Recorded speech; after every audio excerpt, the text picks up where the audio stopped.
Antes da Rafinha perguntar, deixa eu fazer uma pergunta aqui meio capciosa. É, o paciente, o filho do paciente, deve ler a bula ou não? Olha, é o seguinte, isso é uma recomendação que às vezes a gente evita. Por quê? Porque tem paciente que ele diz assim, ó, quando ele começa a ler todos os efeitos indesejados, ele vai dizer, eu estou sentindo isso, eu estou sentindo aquilo, eu estou sentindo... Não é? Exatamente. Então, assim, às vezes a gente não recomenda por isso, porque Principalmente os muito ansiosos, né? muito Eu ansiosos. tenho paciente muito ansioso que eu faço o seguinte, quando eu vou no meu consultório, ele começa o remédio, ele fica buscando uma coisa para parar o remédio.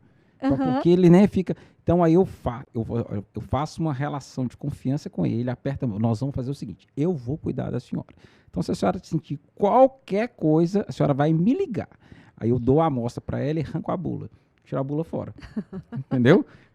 Quem vai ler a sua bula sou eu. E a senhora vai tomar, não vai parar. Combinado? Combinado. Pronto, geralmente dá certo. Sei. Né? A bula existe, né? Tem uma parte da bula que é feita para o paciente, mas dependendo do paciente, acaba dando mais problema do que a solução.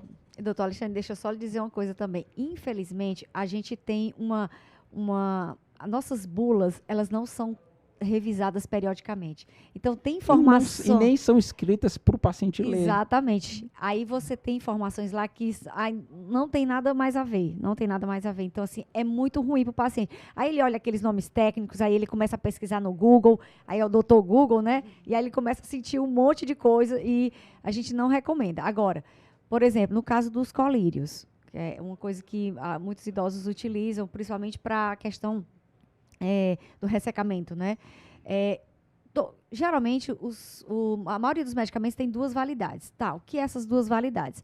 No caso dos colírios, quando você vai abrir um colírio, é interessante que você coloque a data de abertura, porque tem colírios que depois de aberto, eles só valem 45 dias. Outros só valem 60 dias. Então, é interessante você fazer essa recomendação e ver realmente na bula a quantidade dele que pode passar depois de aberto. É igual aquele antibiótico, a pessoa que vem em pó Isso, e a pessoa usa só faz a metade e guarda lá na geladeira para usar daqui a 6 meses, né? Que aí não pode, exatamente. Então, a gente sempre orienta em relação a isso. Que os antibióticos, não, 5 dias eu já estou bom, aí guarda na geladeira. Isso né? é tão importante, porque o remédio é para fazer bem, mas ele pode fazer mal. Isso. Né? E aí a gente tem que ter essa atenção, e você que está nos escutando agora, tem que pensar nisso.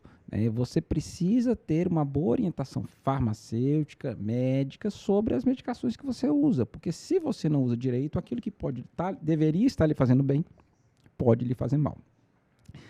Além de que, todo remédio pode ter efeito colateral, que faz parte.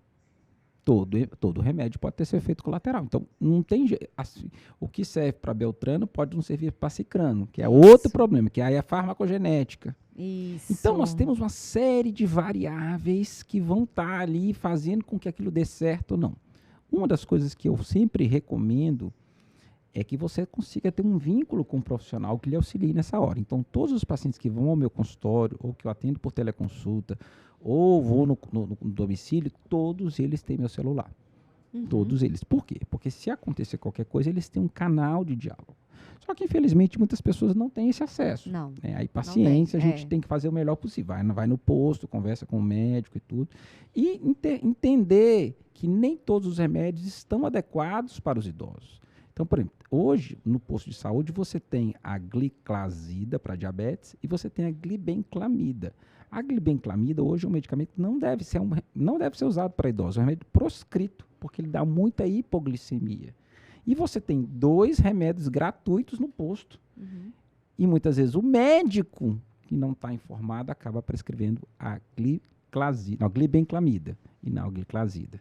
Então, são detalhes que, assim, por isso que, mais uma vez, eu digo para meus alunos, não adianta você fazer todo um entendimento do que está acontecendo, fazer uma boa anamnese e fazer um diagnóstico, se o teu remédio é ruim.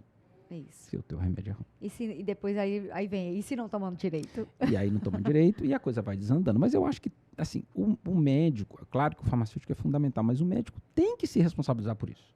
É responsabilidade dele. Claro que ele pode contar com uma equipe multidisciplinar, porque ele não dá conta de tudo, mas ele é responsável para que o paciente tome o remédio adequadamente. Nem que ele conte com a ajuda de um farmacêutico clínico, mas tem que funcionar. Isso é fundamental. Entender como o remédio é feito, entender, por exemplo, eu fui visitar uma fábrica de um laboratório, né, eu não vou falar o nome dela aqui, acho que eu poderia até falar, porque ela vai patrocinar a gente também, mas eu preciso da autorização dela. Mas eu fui visitar essa fábrica e fui entender como é que o remédio é feito. E aí, o médico passa a vida inteira prescrevendo remédio, mas não sabe como é que ele é feito. Interessante. Como é que pode? Olha só, o seu instrumento de trabalho tão importante ou mais importante do que o estetoscópio, você não sabe como é que ele funciona. Você não sabe como é que ele é produzido. Eu acho incoerência. Eu acho que todo médico deveria visitar, todo farmacêutico deveria visitar uma indústria farmacêutica para ver como é que o remédio é feito. Eu me lembro que teve um determinado momento na visita que eu olhei assim e falei assim, mas vem cá, como é que é feito isso? Né? E aí eu não vou entrar no mérito porque a conversa é longa. Mas aí o cara falou, não, a gente não faz isso. Eu falei, mas aí ele foi me explicar como é que funciona, que parte dos medicamentos, o sal vem de fora, aquela coisa toda, mas que muitas vezes nós ignoramos. Né?